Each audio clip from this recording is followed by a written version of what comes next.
जय हिंद दोस्तों, मैं नवीन कुमार आप सभी लोगों का करता हूं स्वागत आपके अपने nursing channel SS nursing classes पे। So friends, today we are going to just continue our F1 classes with the new chapter named hygiene. So hygiene शुरू करने से पहले मैं आप सभी को एक बात बता दूं कि इस चैनल पे जो भी हम वीडियो डालते हैं वो बीएससी नर्सिंग के सिलेबस के अकॉर्डिंग होता है। सो जो बच्चे भी अपना सिलेबस कंप्लीट करना चाहते हैं टॉपिक वाइज टॉपिक, और जिनको नर्सिंग जो क्वालिटी नर्सिंग एजुकेशन चाहिए, तो वो हमारे चैनल को जल्द से जल्द सब्सक्राइब कर ले। कर लिया? कर लो जल्दी से जल्दी subscribe. So let's continue hygiene with its introduction. तो इसका इंट्रोडक्शन क्या होगा? तो hygiene is a major concern not even in the hospitals but in the world और अराउंड योरसेल्फ। फॉर एग्जांपल, अगर आसपास अगर गंदगी है तो क्या आपको अच्छा लगेगा? नहीं, आपको अच्छा नहीं लगेगा। बिकॉज बहुत एक तो दिखने में कितना खराब, डिसेंट नहीं लगे, दिखने में खराब लगे, आपको डिस्कम्फर्ट होगा, बैड ऑर्डर आएगा, और बहुत ज्यादा चांसेस रहते हैं क्या कि आपको बीमारी हो सकती है। भाई गंदगी में रहोगे तो बीमारी तो होनी ही होनी है। अगर वही जो चीज़ उसको साफ सुथरा कर दे, एक अच्छा इन्वायरमेंट मेंटेन करे, क्योंकि वही तो हाइजीन है। आप अच्छे से नहाओ धो, अपना पर्सनल केयर करो, और अपने आप को ग्रूमिंग रखो, अपने आसपास की सफाई रखो। इससे क्या होगा कि बीमारियां कम होंगी, और आप जितनी बीमारी कम होगी आपके हेल्दी रहने के चांसेस उतने ज़्यादा बढ़ जाएंगे। So this is the short introduction of hygiene. Let's continue it with the definition. The definition of hygiene, तो आप यहाँ पे देख सकते हो, hygiene is refer to the practice that maintain health and prevent the spread of disease by promoting cleanliness on self और environment। देखो, कहने का मतलब क्या है कि हाइजीन क्या है? एक तरह की प्रैक्टिस है जो कि इंसान, एक तरह का कार्य है जो कि इंसान कर रहे हैं। किस लिए कर रहे हैं? कि अपने आप को हेल्दी रख सके, अपने आप को स्वस्थ रख सके, और बीमारियों से जो संक्रमित बीमारी है, जो बीमारी क्या है फैल रही है, उन बीमारी को रोक सके। अब for example low, like cholera था, एक तरह की कम्युनिकेटिंग बीमारी थी। लाइक क्यों हो रही थी? भाई सोशल हाइजीन मेंटेन नहीं हो पा रहा था। लोग क्या करते थे कि वॉशरूम जाते थे, अच्छे से हाथ वगैरह नहीं धोते थे, और उससे मक्खी वगैरह, वॉशरूम भी कहाँ जाते थे? खुले में जाते थे। वहाँ पे क्या होती, मक्खी उस पर बैठती थी, मक्खी खाने बैठती थी, लोग उसको खाते थे। तो इस तरह से क्या होता है, या हैंड वॉश अच्छे से नहीं करते थे, इससे क्या होता था कि कॉलरा बहुत तेजी से पड़ी, और ये ऐसी डिसीज थी, लोग इससे मर रहे थे। लेकिन इसको कंट्रोल कैसे किया? अच्छा खाना पानी खाने से और एक हाइजीन मेंटेन करने से क्या हो, इस प्रॉब्लम को कंट्रोल कर लिया गया, है ना। तो हाइजीन इज वेरी इंपॉर्टेंट। तो क्या करें, बीमारियों को स्प्रेड होने से रोकने के लिए हाइजीन मेंटेन किया जाता है। और प्रोमोटिंग क्लीननेस, किसके द्वारा? कैसे मेंटेन करोगे इतनी, मतलब बीमारी को रोकना होगा, अपने को हेल्दी रखना, कैसे होगा भाई? तो बाय प्रोमोटिंग क्लीनिनेस, मतलब चीजों की साफ सफाई से होगी, बाय ओन सेल्फ और इन्वायरमेंट। अपने आप को भी साफ रखना है, प्लस अपने इन्वायरमेंट को भी साफ रखना है। समझे? नहीं समझे तो 10 सेकंड पीछे कर लो, रिवाइंड कर लो, फिर सुन लो, ठीक है। आगे हम लोग पढ़ते हैं फैक्टर्स इन्फ्लुएंसिंग हाइजीन प्रैक्टिस। कैसे, कौन कौन से फैक्टर्स हैं जो कि हाइजीन प्रैक्टिस को इफेक्ट करते हैं, इन्फ्लुएंस करते हैं। तो सबसे पहला क्या है, दोनों एक ही बात हुआ। सबसे पहला क्या है? Personal preference. So actually personal preference is influenced by the choice of individual, the preference of individual कौन है यहाँ पे? हमारा पेशेंट है। ये पेशेंट क्या चाहता है? What the needs of the patient. Patient needs क्या है? Which type of shampoo, which type of bath, which type of soap, या which type of tools the patient use for his self care. हमको क्या इन सब चीजों का ध्यान रखना पड़ेगा कि पेशेंट को क्या पसंद है, वो कब नहाना चाहता है, कैसे पानी से नहाना चाहता है, कौन सा साबुन सर्फ उसको क्या चाहिए, ये उसका पर्सनल चॉइस है। पेशेंट का पर्सनल चॉइस है। ऐसा नहीं कि आप अपनी मर्जी थोपोगे कि आपको ऐसे रहना पड़ेगा, ऐसे नहीं। जो अच्छा आप उसको बताओगे, लेकिन हमको यहाँ पे क्या करना है, पेशेंट के पर्सनल चॉइसेस को, उसके प्रेफरेंस को भी ध्यान में रखना है। नेक्स्ट क्या है हमारा? Social practice. सोशल प्रैक्टिस जैसे social practice actually influence by the social group. जैसा सोशल ग्रुप रहेगा वैसे हम करेंगे ना। For example, in our childhood और even we are children, so our hygiene is influence by the family. जैसा family हमको रखती थी, हम वैसे रहते थे। जिन बच्चों को अच्छे से साफ सुथरा नहला धोवा के, क्रीम पाउडर लगा के, अच्छे कपड़े नए कपड़े पहने कर, वो अच्छे लगते थे। वही जो बच्चे धूल मिट्टी में खेल रहे हैं, 2 दिन पे एक बार नहा रहे हैं, जैसे घूम रहे हैं, तो वो अच्छे नहीं लग रहे। उनके हाइजीन मेंटेन, मतलब कि उनकी फैमिली पे डिपेंड करती है, उनकी फैमिली उनको कैसे रख रही है। दूसरी चीज क्या है, जब आप बड़े होते हो, जब यंग होते हो, एडोलेंस हिट करती है, तो अपने पीयर्स ग्रुप में देखते हो कि मेरे पीयर्स ग्रुप जो लोग हैं वो कैसे रह रहे हैं। मतलब अच्छी जैकेट पहन रहे, अच्छे कपड़े पहने, एकदम हेयर जो है बढ़िया मेंटेन है, बियर्ड एकदम बना के आ रहे हैं, है ना। मतलब ट्रिम करके, जो भी इसको कट वगैरह बनाना होता है वो सारी चीजें करके, तो आपको लगता नहीं यार मुझे भी करना चाहिए, तभी तो मैं अच्छा दिखूंगा। नाखून, नेल्स वगैरह जो भी है उसको मेंटेन कर, हाइजीन मेंटेन करने के तो मैं अच्छा लगूंगा। एक डीओ लगाना कि बॉडी से अच्छी स्मेल आए, ये सब क्या एक तरह हाइजीन का ही तो पार्ट है ना। तो कैसे पीयर्स ग्रुप आपको इन्फ्लुएंस कर रहा है, मतलब सोसाइटी इन्फ्लुएंस करिए। वैसे ही जब आप किसी इंस्टीट्यूट में जाते हो, like we are the college students और like we are the working professional, nursing professionals, तो हमारे यहाँ क्या होता है कि भाई जो बाल है, ये थोड़ी इस पर भी ध्यान मत दो, अभी तो छुट्टी है मेरी तो बड़े हुए हैं, तो जो बाल हैं चाहे जो दाढ़ी है, क्या छोटे होने चाहिए, ट्रिम्ड होने चाहिए, अच्छा गुड लुकिंग होना चाहिए, चार्मिंग होनी चाहिए, ग्रूमिंग होनी चाहिए, नेल्स कट होनी चाहिए, है ना। तो ये क्या है, एक सिस्टम बना हुआ है कि आपको ऐसे रहना पड़ेगा। तो चीजें क्या होती है कि आपके सोसाइटी से या सोशल ग्रुप से, पीयर ग्रुप से क्या होता है, इन्फ्लुएंस होते हैं। उसको हम लोग क्या कहते हैं, सोशल प्रैक्टिस कहते हैं।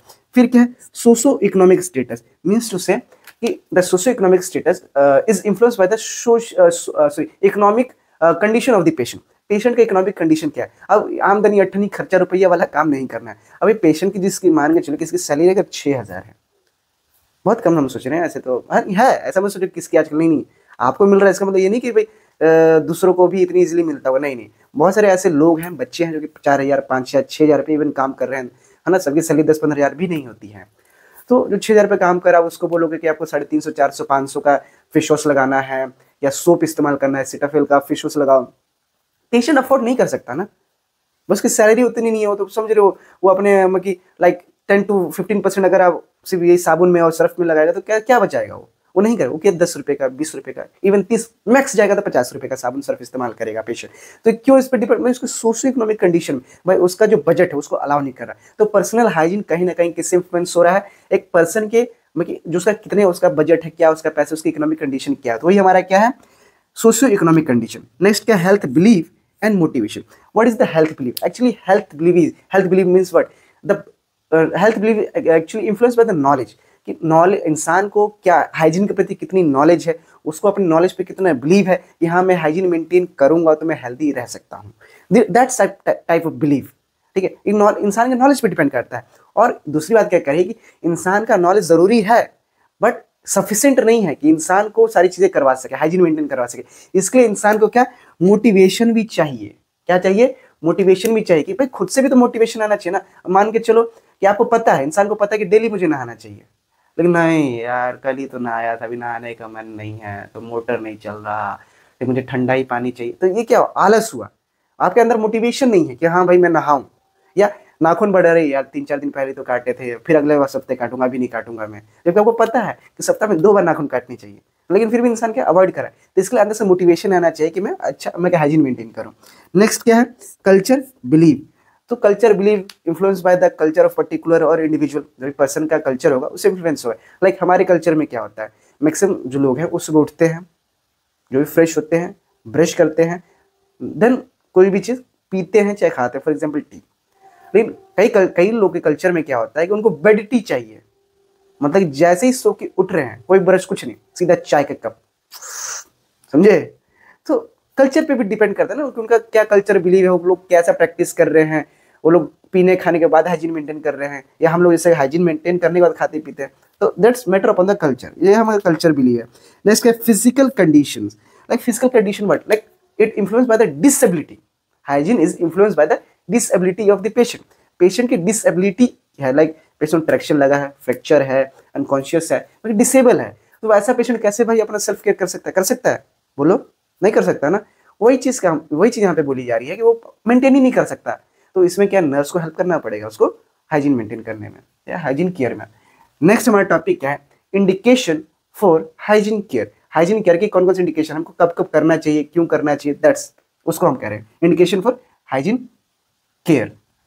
अब देखो, टू मेंटेन पर्सनल क्लीननेस और कंफर्ट एंड कंफर्ट, कहने का मतलब कि पेशेंट को उसका जो पर्सनल क्लीननेस है, like hair care, face wash, eye care, nail care, ear care, nose care, oral care, ये जो है ना बेड बाथ टाइप, उसका पर्सनल केयर मेंटेन करने के लिए उसको, और उसको कंफर्ट फील कराने के लिए, उसको अच्छा लगे, डिस्कम्फर्ट ना हो, बेड ऑर्डर ना आए।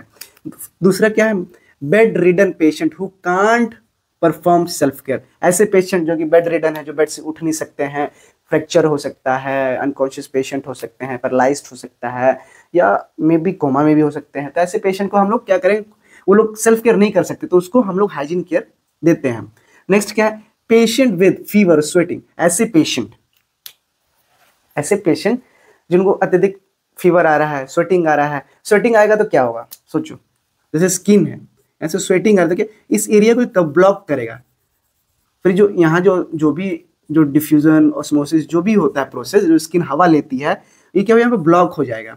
तो इस चीज़ की फिर टिश्यू को क्या करे, डैमेज करेगा, यहाँ पे स्किन रैशेस कराएगा, ठीक है। तो इस चीज़ को अवॉइड करने के लिए हम क्या करते हैं, प्रॉपर यहाँ पे हाइजीन मेंटेन करते हैं, जिससे क्या होता है, क्लीन हो जाता है ये फिर हट जाएगा तो ऑटोमेटिक स्किन भी ब्रीथ कर पाएगी। नेक्स्ट क्या है, इन सर्जिकल और मेडिकल कंडीशन रिक्वायरिंग एसेप्सिस, ऐसे सर्जिकल प्रोसीजर या मेडिकल प्रोसीजर जिसमें हमको एसेप्सिस मतलब कि हमको जो भी पैथोजन उसको किल करना है, उसको हटाना है बॉडी से, मतलब सर्जरी परफॉर्म करने के लिए, कोई मेडिकल प्रोसीजर परफॉर्म करने के लिए, तो उस कंडीशन में भी हम लोग क्या करते हैं, हाइजीन केयर देते हैं। नेक्स्ट क्या है हमारा पर्पस ऑफ हाइजीन केयर, क्या है purposes of hygiene care. Hygiene care के क्या क्या पर्पसेस है, तो सबसे पहला पर्पस आप क्यों कर रहे हो भाई, to promote health and prevent infection. सबसे पहले तो ये है ना, यहाँ भी हमने पढ़ा था हेल्थ मेंटेन करने के लिए, तो हम हेल्थ को प्रमोट कर सके, पर्सन को क्या कर सके, हेल्दी रख सके। दूसरी क्या बात करी, प्रिवेंट इन्फेक्शन। इन्फेक्शन मतलब कि जो भी बीमारी फैल रही है, इन्फेक्शन हो रहे हैं, उनको हम प्रिवेंट कर सके, उस इंसान को, पेशेंट को बचा सके, या जो भी डिसीज है उससे हम लोग बचा सके। फिर क्या है, मेंटेन कंफर्ट। अब मेंटेन कंफर्ट करने में जो भी पेशेंट को डिस्कंफर्ट हो रहा था, अच्छा फील नहीं हो रहा, इट डजंट फील गुड, और लाइक बैड ऑर्डर, भाई आदमी नहीं नहाएगा, पसीना वगैरह तो गंदी स्मेल आती है ना, इंसान ऑटोमेटिक डिस्कंफर्ट होता है, तो वो सारी चीज़ों को ना हो, उसको अच्छा फील हो, उसको कंफर्ट फील हो, इसलिए हम हाइजीन केयर देते हैं।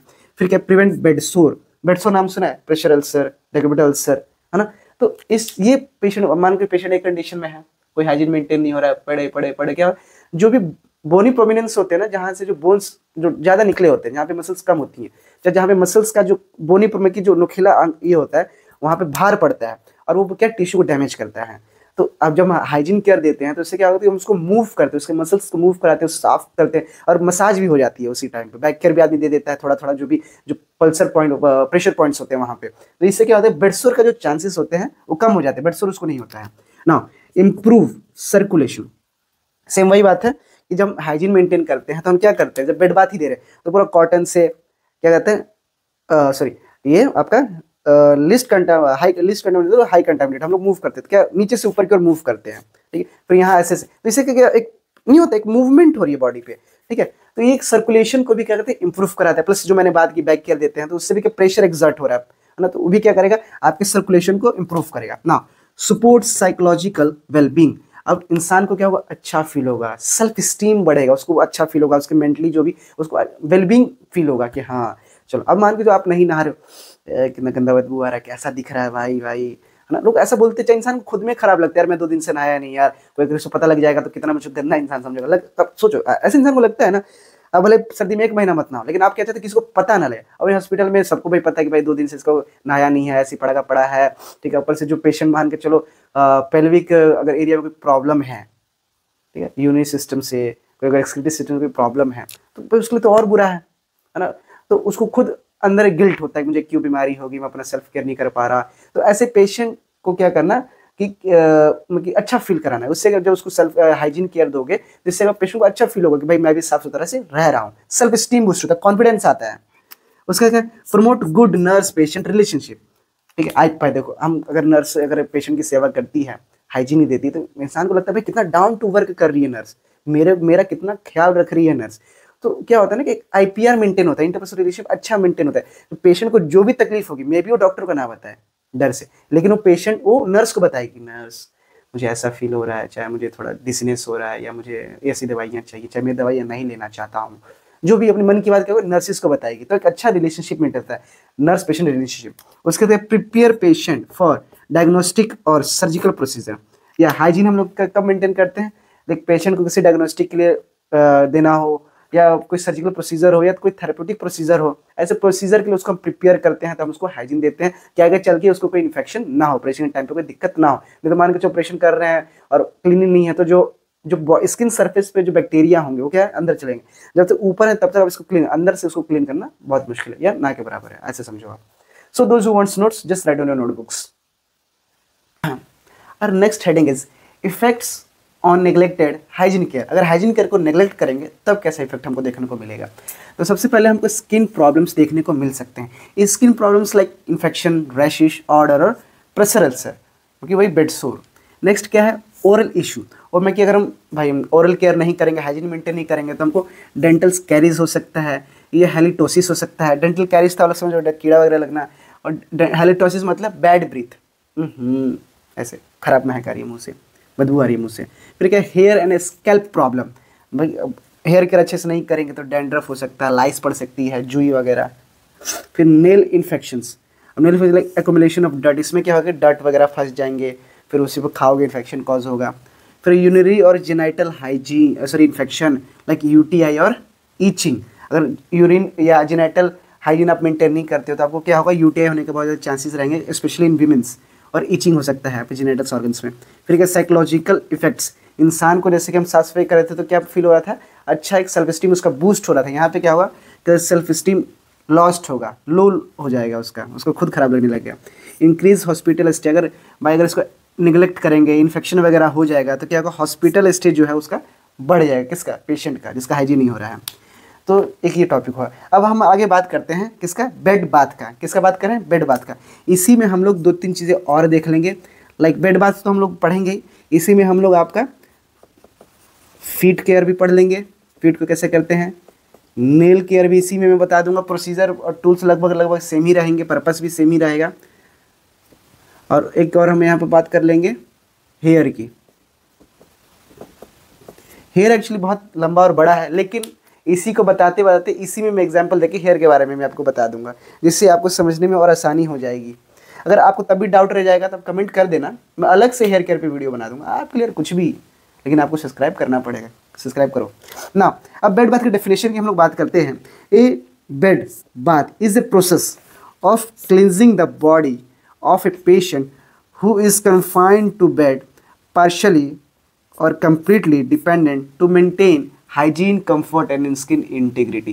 क्या कह रहा है कि बेड बाथ क्या है, बेड बाथ एक तरह का प्रोसीजर है जहाँ पे जो पेशेंट है वो बेड रिडन है, मतलब पेशेंट बेड ही पे रहेगा, उठ नहीं सकता है, वो फ्रैक्चर हो सकता है या अनकॉन्शियस पेशेंट है। तो ऐसे पेशेंट जिसको जो अपना खुद का सेल्फ केयर कर नहीं सकता, हाइजीन मेंटेन नहीं कर सकता, स्किन इंटीग्रिटी मेंटेन नहीं कर सकता, इसको कंफर्ट नहीं मिल सकता, तो वो किसको हेल्प चाहिए, है ना। तो उसको जो हम लोग नहलाते हैं वही बेड बाथ हैं। वो क्या है, वही बेड बाथ है। नर्सिस जो उसको नहलाने में हेल्प करते हैं, लेकिन बेड पे ही नहाना, समझ, बेड पे ही नहाना, और नहलाएगा कौन, नर्सिस नहलाएंगी। तो जो ये प्रोसीजर है उसको नहलाने का on the bed, that procedure या that process is called what, bed bath. Next हमारा क्या है, पर्पस। अब पर्पस क्या है इसका, हम लोग क्यों भाई बेड बाथ का हमने इन्वेंट किया, चाहे क्यों जरूरी है, इसका क्या पर्पस है, to maintain cleanliness and hygiene. सब वही फर्स्ट एंड फॉरमोस्ट ड्यूटी को साफ सफाई रहे, हाइजीन मेंटेन हो। To promote comfort and relaxation, इंसान को कंफर्ट मिले, रिलैक्स भी हो। दूसरा क्या है, to promote prevent infection order और स्किन ब्रेकडाउन, कि इंसान अपने आप को इन्फेक्शन से, खराब स्मेल से, और जो स्किन इंटीग्रिटी जो खराब हो रही है, टू डिहाइड्रेट हो रही है, उससे बचा सके। टू स्टिमुलेट सर्कुलेशन, सर्कुलेशन को स्टिमुलेट करने के लिए। To observe patient physical condition, patient की जो फिजिकल कंडीशंस है, ठीक है, बेड बाथ के टाइम पर हम वो चीज़ें भी हम क्या करते हैं, ऑब्जर्व कर लेते हैं, फॉर लाइक इन्फेक्शंस, रैसेस, इस तरह के जो भी आपको लिखता है, अल्सर्स अगर आपको दिखते हैं तो आप उसको तुरंत नोटिस करते हैं, ऑब्जर्व कर लेते हो ड्यूरिंग द बेड बाथ। अब इसके लिए आर्टिकल्स क्या क्या ज़रूरी हैं, तो सबसे पहले 2 बेसिन्स चाहिए और वार्म वाटर, जिसका कितना तापमान रहना चाहिए, 40 से 43 डिग्री रहना चाहिए, मीन लूक वार्म वाटर, सुमसुमा पानी। फिर क्या, सोप या कोई भी क्लिनजिंग एजेंट, वॉशिंग क्लोथ जिससे आप सफाई कर सको, टॉवल जिससे आप बाद में आप ड्राई कर सको, फिर मैकिनटोश कि जहाँ जिस ऑर्गन को आप साफ करोगे वहाँ पे उसको प्लेस करोगे उसके नीचे, जिससे क्या होगा, बेड आपका खराब नहीं होगा, बेडशीट खराब नहीं होगी। फिर क्लीन गाउन पहनना है, com, lotion, powder if needed, अगर इस सब चीज़ की ज़रूरत है तो ये भी रखनी है। फिर nail cutter, brush, nail brush, gloves और किडनी ट्रे, या जो बैग बनता है पेपर बैग फॉर वेस्ट, वो भी आप रख सकते हो। तो दीज आर द आर्टिकल्स। आगे हम लोग बात करेंगे इसके प्रोसीजर्स के बारे में, राइट डाउन। अब एक बार हम लोग जनरल इंस्ट्रक्शन के बारे में देख लेते हैं कि अगर बेड केयर कर रहे हैं तो उसके जनरल इंस्ट्रक्शन क्या क्या होंगे। तो सबसे पहले क्या, explain procedure to the patient and provide privacy. कह रहा है क्या कि जब भी देखो, not even in the bed bath, but if you are doing any procedure to the patient you have to explain it. जो भी प्रोसीजर करो पेशेंट उसको क्या करो, बढ़िया से एक्सप्लेन करो, उसका कंसर्न लो। नेक्स्ट, प्रोवाइड प्राइवेसी, पेशेंट को हमको क्या देना है, प्राइवेसी देना है। आपको क्या करना है, स्क्रीन या कर्टन्स जो आता है ना, कर्टन, उसको आपको लगाना है। इससे क्या होगा, पेशेंट को प्राइवेसी मिलेगी और पेशेंट में तो घबराने लगेगा, एंग्जाइटी होने लगेगा, भाई सबके सामने मुझे नंगा कर रहे हो, है ना। फिर wash hand and wear gloves, अपने हैंड्स को वॉश करना है और ग्लव्स को वियर करना है। Place patient in the comfortable position, supine position, patient को कहना है कंफर्टेबल सुपाइन पोजीशन में रखना है। नेक्स्ट क्या है, covers the patient private area, और पेशेंट के जो प्राइवेट एरिया होंगे यहाँ पे हम क्या करेंगे, कपड़े ऐसे रखे रहेंगे हम लोग, आ रहा है समझ में। और नहीं तो क्या करेंगे, शुरू में ऐसे जो ब्लैंकेट होगा, ब्लैंकेट को हम लोग यहाँ पे इतना तक रहने रहेंगे, और जब हमको यूज़ होगा तब हम उसको हटा सकते हैं। फैन फोल्ड करके रख लेंगे। फैन फोल्ड समझते हो ना, आधा हम लोग इस तरह कुछ, जैसे पूरा ये है ना, तो यहाँ से कुछ ऐसे हम लोग फोल्ड कर देते हो, फैन फोल्ड होता है। नेक्स्ट, अब हम लोग प्रोसीजर के बारे में बात करें, जो मेन स्टेप्स वगैरह हमको देखना है वो।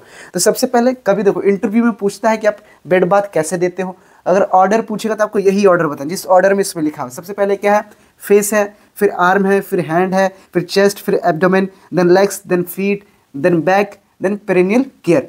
ये ऑर्डर है, इसी ऑर्डर में आपको हमेशा बेड बाथ दे। ऐसा नहीं कि आप पहले आप क्या करो, लेग एंड फीट दे रहे हो, फिर आप आर्म एंड हैंड दे रहे हो, फिर बैक दे रहे हो, फिर फेस दे रहे हो, फिर चेस्ट, ऐसा नहीं करना है। एक ऑर्डर बना हुआ है कि सबसे पहले फेस करना है, कभी भी करना है, ठीक, फिर arms, hand, chest, abdomen, leg, feet, back and perennial care. एक फॉर्मेट है। इंटरव्यू में या कभी आप वाइवा में पूछे बेड बात तो आपको ऐसे ही बताना है, याद रखना। पूछता है, इसलिए मैंने अभी बताया, नहीं तो मैं जर्नी तुम देखते हुए कहाँ उतना बताता हूँ। फिर देखो, सबसे पहले फेस को हमको क्या करना है, क्लीन करना है। तो आपने आर्टिकल्स में पढ़ा था क्या कि आपके पास दो बेसिन आप लोगे,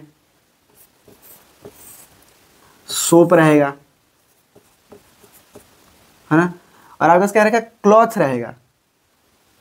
रहेगा। तो आप क्या करोगे, देखो सबसे पहले क्या करें, कॉटन स्वैप लेने का है। फेस जब भी क्लीन करोगे आप क्या करोगे, कॉटन स्वैप लोगे। और ये जो आई है, देखो ध्यान से आप लोगों को दिखेगा कि नहीं दिखेगा, ये आई है ना, तो ये जो है ना, यहाँ देखो लिखा भी हुआ है कि सबसे पहले आई को हम लोग क्लीन करेंगे। इनर टू आउटर कैंथस, कहने का मतलब क्या है कि अंदर से बाहर की ओर, मतलब कि यहाँ से इधर और यहाँ से इधर, मतलब कि देखो ऐसे ऐसे कॉटन स्वैप को लेंगे यहाँ पे और यहाँ से यहाँ करेंगे, यहाँ से क्या करेंगे, ऐसे करेंगे, वही करें। यहाँ से इसका हेड पकड़ा और यहाँ से हमने क्या किया, ऐसे करके इसको दिख रहा है, ऐसे करके इधर से हमने क्लीन किया, मतलब कि इस तरफ से इस तरफ हम क्या करेंगे, क्लीन करेंगे। For inner what to outward canthus, आ गया समझ में। उसके बाद हम लोग क्या करें, ईयर क्लीन करेंगे। जो ईयर है उसका जो एक्सटर्नल पार्ट है, इसको यहाँ बैक वाला जो पार्ट है इसको हम लोग क्लीन करेंगे। उसके बाद क्या है, नोज, नेक को क्लीन करेंगे। उसके बाद क्या है, फोरहेड भी हम लोग क्या करेंगे, क्लीन करेंगे। अब देखो, अब यहाँ तो हमने कॉटन स्वैप का इस्तेमाल कर लिया, लेकिन फॉरहेड के लिए, नेक के लिए, ईयर केयर के लिए आप क्या कर सकते हो, जो आपने कॉटन जो आपने टॉवल लिया हुआ है या उससे पहले जो वॉशिंग क्लॉथ का आप इस्तेमाल करोगे। उसके बाद से हमारा फेस कंप्लीट हो जाएगा। ये हमारा क्या हुआ, फेस कंप्लीट हो जाएगा। फिर हम क्या करेंगे, आर्म्स और हैंड को हम लोग देखेंगे। तो यहाँ पे आप लोग देखो, आर्म और हैंड्स क्या करें, एक्सपोज वन आर्म। एक पहले हम लोग क्या, जैसे यहाँ पे अगर हमने टॉवल ये पूरा ब्लैंकेट रखा हुआ है तो हम लोग क्या करेंगे, यहाँ से फैन फोल्ड झुकेंगे, यहाँ से एक हटाएंगे और एक आर्म को बाहर निकालेंगे और क्या करेंगे, प्लेस मैकिंटोश, इसके नीचे क्या करेंगे हम लोग, मैकिंटोश रखेंगे underneath. Then wash, rinse, dry and apply lotion if needed and repeat by the another arm. अब यहाँ पे हम समझते हैं, हम लोग देखो अभी नेल केयर भी इसी में बता रहा हूँ बाबू, ध्यान दो। तो ये जो हमारा इसमें क्या है, दो बेसिन है, दोनों में गर्म वाटर है। गर्म वाटर से हमने फेस केयर दिया। और हाँ, जब भी फेस केयर दोगे, आई केयर दोगे, आप सोप का इस्तेमाल नहीं करोगे, याद रखना। जब भी आई केयर दे रहे हो तो सोप का इस्तेमाल नहीं करना है। अब ये जो है यहाँ पे आप इस्तेमाल करते हो, आप पहले क्या करोगे, वॉशिंग क्लॉथ लोगे, या सबसे सिंपल है, ट्रे उठाओ, पेशेंट के जो हैंड है वहाँ उसको टिप्स जो है हैंड्स के उसको थोड़ा डिप करो, फिर उसको निकालो और फिर वॉशिंग क्लॉथ से पूरा हैंड को क्या करो, वॉश करो, ऐसे थोड़ा अप्लाई करो। और क्या करो, नेल कटर और नेल ब्रश लेके आप क्या करो, नेल ब्रश से ऐसे जो भी इसके अंदर की गंदगी उसको निकाल दोगे और नेल कटर से उसकी कटिंग कर दोगे। ये है नेल केयर, यही मेन जो बात करें यही नेल केयर है। उसके बाद से देखिए आप लोग क्लीन किया और उसके बाद से हम लोग क्या करेंगे, धीरे धीरे ये यहाँ क्लीन हो और उसके बाद से क्या करेंगे, जो वॉशिंग क्लॉथ लेके ऊपर से नीचे की ओर क्लीन करेंगे। क्या करेंगे, ऊपर से नीचे की ओर। ऐसा क्यों, फ्रॉम क्या करेंगे, least contaminated to higher contaminated की ओर जा रहे हैं। तो हमारा जो ये एरिया, ये तो मेरा कवर है, कपड़े के नीचे है, तो लिस्ट कंटामिनेटेड होगा। लेकिन मैं जिस हाथ से काम कर रहा हूँ, बोर्ड पे लिख रहा हूँ, मिटा रहा हूँ, है ना, तो ये हाई कंटामिनेटेड, इससे सामान उठाना, रखना, सब कुछ करना है, तो ये हाई कंटामिनेटेड है। तो हमने पहले इसको क्लीन कर लिया। दूसरा हम क्या कर रहे हैं, ऊपर से नीचे की ओर हम लोग आ रहे हैं, या ऐसा करो ऊपर से नीचे की ओर और लास्ट में इसको करो। आप ऐसा कर सकते हो, ऊपर से नीचे की ओर क्लीन करके यहाँ पे किया। तो कैसे क्लीन करना है आपको, कैसे क्लीन करना है, पहले यहाँ पे जो भी आपका जो वॉशिंग क्लॉथ उसको लिया, यहाँ से एक बार वॉश किया, फिर क्या किया, आपने ऐसे सोप लिया, सोप को लगा के एक बार ऐसे किया तो सोप थोड़ा सा आपका लेदर आएगा। फिर आप फिर दूसरा कंटेनर उसमें वॉशिंग क्लॉथ डालोगे और उससे क्या वाइप आउट कर दोगे, फिर ड्राई कर रहे, फिर टॉवल से क्या करोगे, ड्राई कर दोगे। और सेम ये प्रोसीजर हम लोग इधर भी करेंगे, अपवर्ड टू डाउनवर्ड करेंगे और लास्ट में हम लोग क्या करेंगे, इधर नेल केयर और हैंड केयर देंगे, ये चीज़। उसके बाद से हम लोग क्या करते हैं, chest and abdomen keep covered as much as possible और वॉश, रिंस एंड ड्राई। देखो अब क्या करें, हमने जैसे बात किया था कि हम यहाँ पे क्या करें, हमने यहाँ पे एक चादर बिछाई हुई है, मतलब कि जो भी बेडशीट है और उसको हमने फैन फोल्ड किया हुआ है। अब क्या करेंगे, उसको जैसे नीचे करेंगे और यहाँ टॉवल अप्लाई करेंगे। चेस्ट के पास हम लोग क्या करेंगे, टॉवल अप्लाई करेंगे, जिससे पेशेंट की प्राइवेसी मेंटेन रहेगी। और जितना ज़रूरत होगा जहाँ हम क्लीन करेंगे उतना ही हम क्या करेंगे, एक्सपोज करेंगे। अब देखो, अब क्या, यहाँ भी वही चीज़ होगी, अपवर्ड से डाउनवर्ड की ओर बढ़ेंगे। पहले चेस्ट करेंगे, फिर नीचे आएंगे, तो फिर टॉवल ऊपर ही आएगा और नीचे आएगा, और इस एरिया को हम अभी कवर रखेंगे जेनेटल से, और एब्डोमेन भी क्लीन कर लेंगे। क्लीन हो गया। अब हमारा क्या है, legs and feet. Legs and feet में हम लोग क्या करेंगे, फिर least contaminated to high contaminated आएंगे। पाँव ज़्यादा कंटामिनेटेड, हाई लिस्ट कंटामिनेटेड। हम लोग क्या करेंगे, अपवर्ड से डाउनवर्ड हम क्लीन करते हैं। क्लीन वही करेंगे, पहले पानी जो नॉर्मल गर्म वाटर है उसको लेके वॉशिंग क्लॉथ से वॉश किया, फिर सोप लेके एक बार लगाया, फिर हमने क्या किया, दूसरे वॉशिंग क्लॉथ से दूसरे जो कंटेनर वहाँ उसको उठा के फिर क्या कि दोनों सबको वाइप आउट किया जो भी सोप लगा हुआ था, और फिर टॉवल से ड्राई कर दिया। लास्ट में हम लोग क्या कर रहे हैं, फीट केयर दे रहे हैं अच्छे से। उसको हम लोग देखेंगे, फीट को एक टब के, देखो यहाँ फीट केयर बता है, टब लेंगे जिसमें गर्म वाटर है, टब में उसको रखेंगे सोक करने के लिए, पूरा जो भी क्लीन हो जाएगा। फिर इसका भी नेल केयर कर देंगे और फिर नेल ब्रश मारेंगे। तो पूरा फीट केयर भी हो गया, नेल केयर भी हो गया, और फिर उसको निकालेंगे। तो आपका, और जो चीज़ इसमें करो सेम वही चीज़ इस बारे में भी करना है। तो आपका क्या हो गया, लेग्स एंड फीट बात भी हो गया। अब क्या है, बैक बाथ। बैक बाथ में क्या करना है, turn patient lateral position, wash, give back care if needed. अब क्या रहेगा कि जब पेशेंट को अब हम लोग क्या करेंगे, लेटरल पोजीशन में देंगे। अब क्या करेंगे, ऐसे लेटरल पोजीशन में देंगे। अब इस तरह से पेशेंट रहेगा, इस तरह से पेशेंट रहेगा। तो अब हम लोग जो इसका जो बैक है, ये बैक मान के चलिए बैक है। तो अब यहाँ पे जो प्रोसीजर से हम लोग करते हैं, अपवर्ड से डाउनवर्ड की ओर बढ़ेंगे हम लोग। अपवर्ड से कहाँ बढ़ेंगे, डाउनवर्ड की ओर बढ़ेंगे और क्लीन करेंगे। अब वैसे क्लीन करेंगे, पहले वाटर लेंगे, एक बार लगाया, फिर सोप लेके इसको वाइप आउट कर लगाएंगे, फिर लेदर होगा, फिर दूसरे कंटेनर से फिर वॉशिंग क्लॉथ को क्या करेंगे, वाइप आउट करेंगे, फिर टॉवल से ड्राई करेंगे। और अगर पेशेंट को जैसे बैक केयर देने के लिए अगर प्रिस्क्राइब है तो आप क्या करो, बैक केयर भी दोगे, जिससे क्या होगा, डेकोमेटल अल्सर का चांसेस कम होगा। नेक्स्ट क्या हमारा, पेरेनियल केयर, मतलब कि जो हमारे जेनिटल ऑर्गन्स है उनकी केयर करना। जैसे फीमेल्स है, फीमेल्स में क्या करेंगे, फ्रंट टू बैक, मतलब कि सामने से पीछे की ओर, सामने से पीछे की ओर हम लोग क्या करेंगे, उसको वॉश करेंगे जेनिटल्स को, और उसको सुखाएंगे और ड्राई करेंगे, रिंस करेंगे और ड्राई करेंगे। नेक्स्ट क्या है, मेल्स के लिए, तो मेल्स में क्या करेंगे, जैसे मेल्स का पेनिस है, जो पेनिस का एरिया है उसको हम लोग क्या करेंगे, आउटवर्ड की ओर हम लोग उसको क्लीन करेंगे। क्या करेंगे, आउटवर्ड की ओर क्लीन करेंगे, फिर शाफ्ट को क्लीन करेंगे, स्क्रोटम जो होगा उसको क्लीन करेंगे, और फिर उसको क्या करेंगे, रिंस और ड्राई करेंगे। ये हो गया। तो this is the bed bath procedure, पूरा लाइन बाय लाइन। ये पहले face, arm, chest, legs, back and perineal ऐसे होगा। और कैसे होगा, कैसे आपको आपका जो भी आपके आर्टिकल्स को कैसे इस्तेमाल करने हैं और कहाँ कहाँ कैसे रखना है, और जैसे किडनी ट्रे वगैरह अगर जो गंदगी निकले उसको किडनी ट्रे में आपको कलेक्ट करना है। अब हम लोग बात कर लेते हैं care after bed bathing. Bed bathing करने के बाद कौन कौन सी केयर हमको देनी चाहिए, हमको क्या ऐसे करना पड़ेगा या करना चाहिए। So help patient to dress up clean clothes, मतलब कि पेशेंट को आपने नहला दिया तो फिर गंदे कपड़े पहना दोगे नहीं ना, उसको हम क्या करेंगे, क्लीन कपड़े पहनाने में हेल्प करेंगे। Now comb hair, apply deodorant और लोशन।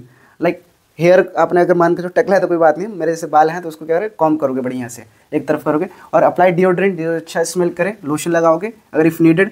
ना चेंज द बेड लिनिन, मान के चलो आप जब बात किया, जब भी बेड बात दे रहे थे तो उसका बेड लिनिन खराब हो गया, भीग गया, तो आप क्या करोगे, उसको चेंज कर दोगे इफ़ नीडेड। ना इंश्योर पेशेंट कंफर्ट, पेशेंट का कंफर्ट भी देखना, उससे पूछना कि आप ऑल राइट हो, आपको अच्छा लगा नहीं लगा, दिस टाइप ऑफ थिंग्स। ना कलेक्ट एंड क्लीन आर्टिकल्स, जो भी आपके आर्टिकल्स उनको कलेक्ट करोगे, क्लीन करोगे, और जो बेकार चीज़ें होंगी डिस्पोज वेस्ट प्रॉपरली, और जो भी वेस्ट हो उसको डिस्कार्ड करोगे। ना वॉश एंड, अपने हाथों को धोगे दोबारा से, धोते जाओ। फिर रिकॉर्ड ऑब्जर्वेशन, अब जो भी आपने ऑब्जर्व किया ड्यूरिंग द बेड बाथ वो सारी चीज़ें आपको रिकॉर्ड करना, आपको लिखनी है, मेंटेन करें रिकॉर्ड एंड रिपोर्ट। क्या है, स्किन कंडीशन क्या है, रैशेस है कि नहीं है, सोर है कि नहीं, दैट एटीसी एटसेट्रा, इस तरह से क्या करनी है आपको बतानी है। अब आपके दिमाग में रह गया होगा कि आपने लाइक नेल और फीट तो बताया, लेकिन आपने हेयर केयर नहीं बताया बोल के, है ना। तो हेयर केयर में देखो पर्पस सब चीज़ लगभग देखो डिफिनेशन में से लगभग सब कुछ सेम आर्टिकल्स वगैरह, तो हल्का सा पर्पस में अंतर है। पर्पस में क्या अंतर है तो समझिए, पर्पस हेयर केयर का मेन पर्पस क्या होगा, like prevent from the dandruff, prevent from the lies, मतलब कि जो जुई कीड़े उड़े लगते हैं उससे बचाने के लिए, and clean the scalp and maintain the good health, good hair hygiene, मतलब कि हेयर हाइजीन अच्छा हेयर बनाने के लिए और स्कैल्प को क्लीन रखने के लिए हम लोग क्या करते हैं, अपना हेयर केयर देते हैं या हेयर हाइजीन देते हैं। तो अब इसमें जैसे कि अब जो हमने आर्टिकल्स लिखे, आर्टिकल्स में क्या इन्वॉल्व हो जाएगा, शैम्पू, जो भी क्लीनिंग एजेंट है उसके शैम्पू जो भी वो लगाता है वो सारी चीज़ें। अब हम लोग क्या करेंगे, लाइक पेशेंट बेड है और यहाँ एक बेसिन है बड़ा सा, यहाँ पे पेशेंट को लाएंगे, यहाँ पे उसका हेड रखेंगे और उसको पूरा से कवर रहेगा पेशेंट, और जितना एरिया ये बेड वोड है, ठीक है, यहाँ पे हम लोग क्या रखेंगे, मैकिन्टोश, यहाँ नल चलेगा। तो इसके बाल को हम लोग क्या करेंगे, शैम्पू लगा, पहले तो इसके बाल को हमको क्या, देखो प्रोसीजर बता रहा हूँ, समझ लो। इसके बेड को हम लोग क्या करिए, waist washing, portable waist washing है तो इसके पास लेके आने का, नहीं तो बेड पेशेंट को ले ही जाना पड़ेगा, है ना। तो लेके आए, यहाँ करेंगे, नल चालू करेंगे और उसके बाल हैं उसको हम क्लीन करेंगे। उससे पहले हम सिक्योर करेंगे कि जो भी बेड है उस पर हम लोग क्या करें, मैकिन्टोश बिछाएंगे कि बेड खराब ना हो, गीला ना हो, नहीं तो दोबारा चेंज करना पड़ेगा। उसके साथ हम क्या करेंगे, इसके हेयर उसको हम लोग इस नल के पानी से क्या करेंगे, पहले वेट करेंगे, देन क्या करेंगे, शैम्पू लेके उसको अच्छे से मसाज करेंगे, क्लीन करेंगे बालों को, ठीक। स्कैल्प को पूरा अच्छे से रगड़ेंगे, मतलब जो भी ऐसे हम लोग करते हैं करेंगे। और उसके बाद से क्या होगा, फिर उसको दोबारा से हम लोग पानी से धो देंगे और फिर टॉवल से वेट करेंगे, या ड्राई रहेगा उससे हम लोग ब्लो करेंगे। ये हमारा क्या हो गया, हेयर केयर हो गया। ऐसे ही हेयर केयर देना है हॉस्पिटल्स में, समझ लो। आई होप आपको जो आज की क्लासेस समझ में आ गई होगी, जो भी मैंने, अगर डाउट लगता है कि नहीं हेयर केयर अच्छे से बताओ, लेकिन हमको नहीं समझ में आया, हेयर केयर बस यही हेयर केयर है। मेन जो बात है आपको यही जाननी है, कैसे करना है, क्या करना है, ठीक, यही मेन बात है। अगर आपको जो मेन बात थी, बेड बात मैंने अच्छे से लिख के आपको बता दी, प्रोसीजर, स्टेप्स, एवरीथिंग, है ना। तो अगर अभी भी आपको डाउट है कि मुझे कोई चीज़ नहीं समझ में आई, चाहे हेयर केयर ही नहीं समझ में आया, तो आप कमेंट बॉक्स में कमेंट कर सकते हो, या मुझे पर्सनली डीएम भी कर सकते हो ऐसे नर्सिंग क्लासेस पे इंस्टाग्राम पे। और ऐसी मोर इन्फॉर्मेटिव वीडियोज़ के लिए आप हमारे चैनल को लाइक कीजिए, सब्सक्राइब कीजिए, अपने दोस्तों में शेयर कीजिए। जय हिंद।